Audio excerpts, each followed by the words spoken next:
back. Let's bring you another big story we've been tracking tonight. We could have saved Nitin Kumar Reddy. That was the reaction of MS Ananth, director of the IIT Madras, 6 days after Nitin, a postgraduate mechanical engineering student, committed suicide. Speaking to Ndtv-Hindu, Mr. Ananth also said that the boy was a cheerful student. Earlier sections of the media had claimed that the Dean of Students, Professor Govardhan, had lashed out at the media and reportedly said that 3 deaths out of 5,000 students was statistically unimportant.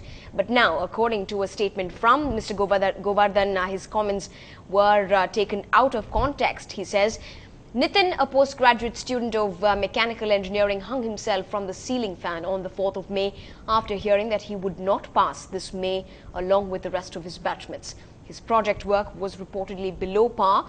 This is the 3rd suicide in the IIT Madras campus in the last few months, reportedly due to academic pressure. We spoke to the director of the IIT Madras, Professor Ananth. He says that now on there will be more counsellors brought in to keep a closer watch on the students. But if they had one more day or perhaps even one more hour, they could have saved Nitin Kumar Reddy. Why is it that sometimes students of IIT are not able to, cope up with this kind of pressure and then, are faced with such situations and perhaps take that extreme step of suicide?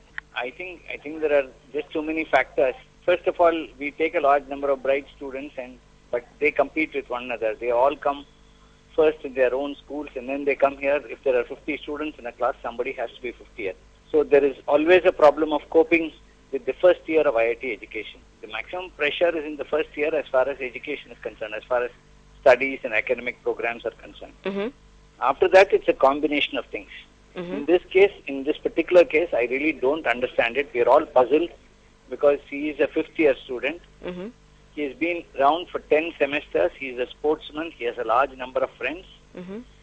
So such students, even if they are reprimanded, do not get upset easily. There was no particular reprimand, severe reprimand for this student. He had not, in the opinion of the teacher, he had not done enough work for his project, and he himself seems to have known this.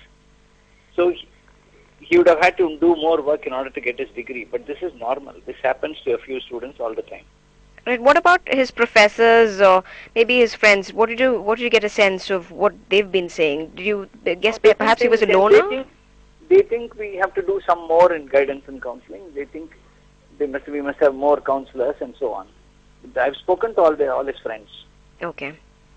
So are you trying to maybe do something more in terms of counseling? Because if you say that it is as elaborate and effective, then shouldn't it spell out in terms of 0 suicide rates then perhaps?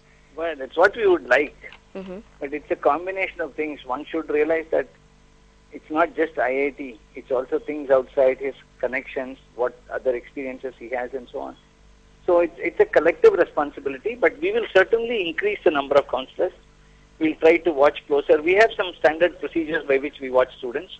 In this particular student's case, we've written 5 letters to the father at various times, suggesting that he should improve his performance. He's not doing as well as he could and so on. Okay. So it's not as if he has not been monitored. It's just this final thing took place too quickly for anybody to act. His own friends would have saved him. Rather unfortunate. If he had just given another hour, in fact, they reached there apparently within an hour of his death.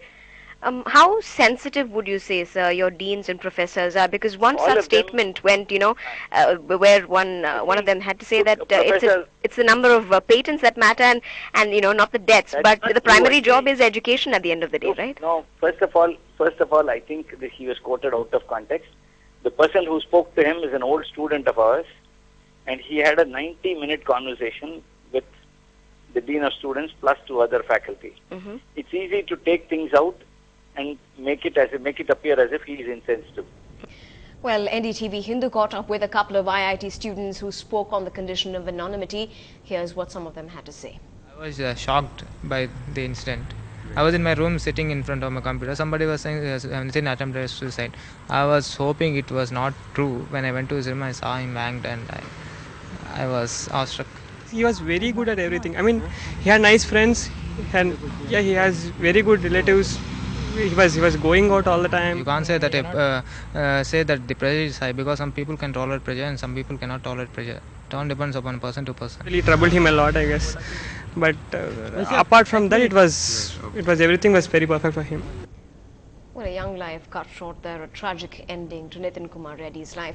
Moving to some international news now. After the Osama saga in the past few days, NDTV's Bharka Dutt spoke to the Pakistan's president's media advisor, who said that Osama bin Laden did have a support base in Pakistan, but that does not mean that the Pakistani government or the military was that support base. Farhanaz, today we heard Pakistan's Prime Minister, after basically threatening the right of military retaliation to America, after suggesting that the CIA created Osama bin Laden, to then go on to say that the differences between Washington and Islamabad had been overplayed by the media. But when we look at the kind of statements that have been coming out of Washington, why would you say that the differences have been overplayed? Because you heard the American envoy to Pakistan only today saying that when it comes to Mullah Omar, for example, there could be another unilateral American operation. Well, I think that would be extremely unfortunate, and I think it would not be helpful to Pakistani and American relations. And I hope that if you're quoting Ambassador Munter, perhaps he was quoted out of context. But to get back to something which Ashley said, nobody in our government is saying that Osama bin Laden did not have a support network in Pakistan. They are unfortunately misguided people who are full of hate. Al-Qaeda has been linked with TTP and many other groups here in Pakistan, and they have aided and abetted each other. It is a rich network with money coming in, again, from all over the world. Unfortunately, Pakistan has been, shot with many arrows from many countries where people have come from and money has come from. So yes, he had a following. Yes, Osama had a support base. But that does not mean that the government of Pakistan or the Pakistan military was that support base or that following. Moving on to some national news, polling has ended for the final phase in West Bengal, and that brings an end to the long-drawn six-phase assembly election. The turnout in the last phase was 84.8%. This last phase was in the troubled Red Corridor, the heart of the Maoist land in West Midnapur. The phase was also marked by unprecedented security, as people in 14 constituencies in fact cast their votes with armed security personnel dotting Jhargram, Lalgarh and Gopibalpur, which saw massive Maoist violence over the past 2 years. Plenty more sports and entertainment news coming your way on Headlines Now. Do stay with us. We'll be right back.